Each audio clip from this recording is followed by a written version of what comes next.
ಪ್ರೀತಿಯ ವೀಕ್ಷಕರೇ, ಎಲ್ಲರಿಗೂ ನಮಸ್ಕಾರ. ನಿಮ್ಮ ಮನೆಯಲ್ಲಿ ಪ್ರತಿದಿನ ಜಗಳಗಳಾಗುತ್ತಿದೆಯೇ? ಗಂಡ ಮತ್ತು ಹೆಂಡತಿಯ ನಡುವೆ ಜಗಳ, ಅತ್ತೆ ಮತ್ತು ಸೊಸೆಯ ನಡುವೆ ಸಂಘರ್ಷಗಳು. ನೀವು ಮನೆಯಿಂದ ಹೊರಗಿದ್ದಾಗ ಎಲ್ಲವೂ ಸರಿಯಾಗಿರುವಂತೆ ಕಾಣುತ್ತದೆ. ನೀವು ನಿಮ್ಮ ಕೆಲಸದಲ್ಲಿ ನಿರತರಾಗಿರುತ್ತೀರಿ, ಶಾಂತಿಯಿಂದ ಇರುತ್ತೀರಿ. ಆದರೆ ನೀವು ಮನೆಗೆ ಕಾಲಿಟ್ಟ ತಕ್ಷಣ ಕಿರಿಕಿರಿ, ಕೋಪ ಮತ್ತು ಅಸಮಾಧಾನವಾಗುತ್ತದೆಯೇ? ಇದು ನಿಮಗೆ ಆಗಾಗ್ಗೆ ಸಂಭವಿಸುತ್ತಿದೆಯೇ? ಮನೆಯಲ್ಲಿ ಪ್ರತಿದಿನ ಜಗಳಗಳಾಗುತ್ತಿದ್ದರೆ ಅದರ ಹಿಂದಿನ ಕಾರಣ ನಿಮಗೆ ತಿಳಿದಿದೆಯೇ? ಮತ್ತು ಅದಕ್ಕಿಂತ ಮುಖ್ಯವಾಗಿ ಅದರ ಪರಿಹಾರ ನಿಮಗೆ ತಿಳಿದಿದೆಯೇ? ಇಂದಿನ ವಿಡಿಯೋದಲ್ಲಿ ನಾನು ನಿಮಗೆ ಕಾರಣವನ್ನು ವಿವರಿಸುತ್ತೇನೆ ಮತ್ತು ಪರಿಹಾರವನ್ನು ನಿಮ್ಮೊಂದಿಗೆ ಹಂಚಿಕೊಳ್ಳುತ್ತೇನೆ.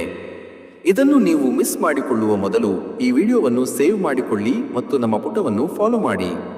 ಮನೆಯಲ್ಲಿರುವ ಕೆಲವು ನಕಾರಾತ್ಮಕ ಶಕ್ತಿಗಳು ಅಥವಾ ಆಂತರಿಕ ಸಮಸ್ಯೆಗಳಿಂದಾಗಿ ಪರಸ್ಪರ ನೋಡಿದರೂ ಕಿರಿಕಿರಿ ಮತ್ತು ಜಗಳಗಳು ಉಂಟಾಗಬಹುದು.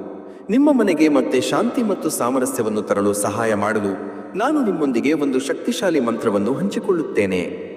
ಈ ಮಂತ್ರವನ್ನು ಜಪಿಸುವುದರಿಂದ ನಿಮ್ಮ ಮನೆಯಲ್ಲಿನ ಸಮಸ್ಯೆಗಳು ಮತ್ತು ನಕಾರಾತ್ಮಕತೆ ದೂರವಾಗಲು ಪ್ರಾರಂಭಿಸುತ್ತವೆ. ಓಂ ಹನುಮತೆ ನಮಃ. ಹನುಮತಿ ಒಂದು ಆಧ್ಯಾತ್ಮಿಕ ಮೂಲ ಬಹಿರಂಗಪಡಿಸಿದಂತೆ ಈ ಮಂತ್ರವನ್ನು ಪ್ರತಿದಿನ 21 ಬಾರಿ ಜಪಿಸಬೇಕು. ಹೀಗೆ ಮಾಡುವುದರಿಂದ ಮನೆಯಲ್ಲಿನ ಸಮಸ್ಯೆಗಳು ಮಾಯವಾಗಲು ಪ್ರಾರಂಭಿಸುತ್ತವೆ ಮತ್ತು ಶಾಂತಿ ಮರಳುತ್ತದೆ. ಎಲ್ಲರಿಗೂ ಮತ್ತೊಮ್ಮೆ ನಮಸ್ಕಾರ.